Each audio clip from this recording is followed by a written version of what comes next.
কংগ্ৰেছত ৫-৭ কোটি টকা পৰ্যন্ত উঠিছে টিকটৰ দাম। বিজেপিয়ে উত্থাপন কৰা নাই এই অভিযোগ।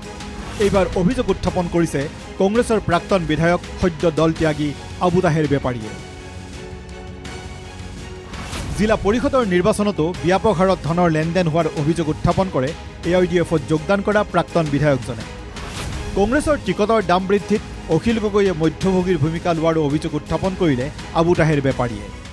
যে ৫ কোটিৰ পৰা ৭ কোটিলৈকে এজন বিধায়কে টকা দিলেহে টিকেট পাব। ঠিক জিলা পৰিষদৰ ক্ষেত্ৰতো এই হৈছিল।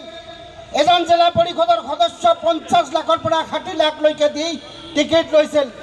জিকাৰ পিছত তেখেতসকলে দেখিলে যে জিলা পৰিষদত তেনেকুৱা কোনো ফাণ্ড নাই, যে আমি এই পইচা কেনেকৈ উঠাম। তেতিয়া তেখেতসকলে আজি বিক্ৰী হৈ আজি UDF দলৰ নেতৃত্বত আজি জিলা পৰিষদ গঠন কৰিলে। যেতিয়াই নিৰ্বাচন আহে তেতিয়াই বাৰ্গেনিং আৰম্ভ কৰি দিয়ে। আজি কিছুমান মানুহ লগাই দিছে, তাৰ এজন মুখ্য পৃষ্ঠপোষক হ'ল অখিল গগৈ। এই অখিল গগৈক দি এনেকৈ কৈ মানুহবিলাকক এনেকুৱা বনাই আছে যাতে ভাও বাঢ়ি যায়। পৰ্বতচৰাৰ মহামায়াত AIDF দলৰ মুৰব্বী বদৰুদ্দিন আজমলৰ উপস্থিতিত কংগ্ৰেছ দলৰ প্ৰাক্তন বিধায়ক আবু তাহেৰ বেপাৰীয়ে AIDFত যোগদান কৰি সৰব হয় কংগ্ৰেছৰ বিৰুদ্ধে। সমান্তৰালকৈ AIDF প্ৰধান বদৰুদ্দিন আজমলক হীৰা আখ্যা দিয়ে প্ৰাক্তন বিধায়কজনে। আমি সোণ বিচাৰিবলৈ যাই আজি আমি হীৰা হেৰালোঁ। আজি এই বদৰুদ্দিন আজমল হীৰা আছিল, যে সমগ্ৰ পৃথিৱীত এটা কণ্ঠ আছিল। সেই কণ্ঠক আমি ৰোধ কৰাৰ যি প্ৰচেষ্টা কৰালোঁ ৰাইজ। মই অনুৰোধ কৰিম, এই কণ্ঠক যদি আমি জীয়াই ৰাখিব বিচাৰোঁ, বদৰুদ্দিন আজমল অকল এজন ব্যক্তিয়ে নহয়, তেখেতে এটা প্ৰতিষ্ঠান। কংগ্ৰেছক পুৰণি শত্ৰু তথা বিজেপিৰ A1 টিম আখ্যা দি বদৰুদ্দিন আজমলে হিমন্ত বিশ্ব শৰ্মাক সাপ আখ্যা দিয়ে। লগতে বিজেপিক ১ নম্বৰ শত্ৰু বুলি চিহ্নিত কৰে। আমরা বিজেপির বি টিম, আর আমি বলতেছি কংগ্রেস বিজেপির A1 team, A+ team. Congress দুড়া ছিল, আমরা সিলেটে বলে দুড়া, যে সাপের বিষ থাকে। কংগ্রেস তো মোড়া ৭৫ বছর পুরানা লাশ, মুর্দা লাশে কেউ লাভ পানি, যে আপনারা ক্ষতি করতে পারে সাপ সিন্দা হেমন্ত বিশ্ব শর্মা। বিজেপি পার্টি এটার আপনারা মোকাবিলা করতে হবে, যে বিজেপি আমাদের ১ নম্বর শত্রু। বিজেপিকে হেমন্তকে এনি হাও এই দেশ থেকে ভাগাইতে লাগে। ইপিনে AIDFত যোগদান কৰিয়েই প্ৰাৰ্থিত্ব নিশ্চিতি লাভ কৰে আবু তাহেৰ বেপাৰীয়ে। নৱগঠিত পৰ্বতঝৰা বিধানসভা সমষ্টি AIDFৰ প্ৰাৰ্থী হ'ব আবু তাহেৰ বেপাৰী। আমি তাহেৰ বেপাৰীক আনিছি টিকিট দিয়াৰ কাৰণে। যেতিয়া ডিসিশন হব বলে আনঅফিসিয়াল মই ডিক্লেয়াৰ কৰি দিলো। ২০২৬ৰ নিৰ্বাচনত ৩টা বাঘ দেখা পাব ৰাইজে। AIDFতে এই বাঘ আছে বুলি কয় আবু তাহেৰ বেপাৰীয়ে।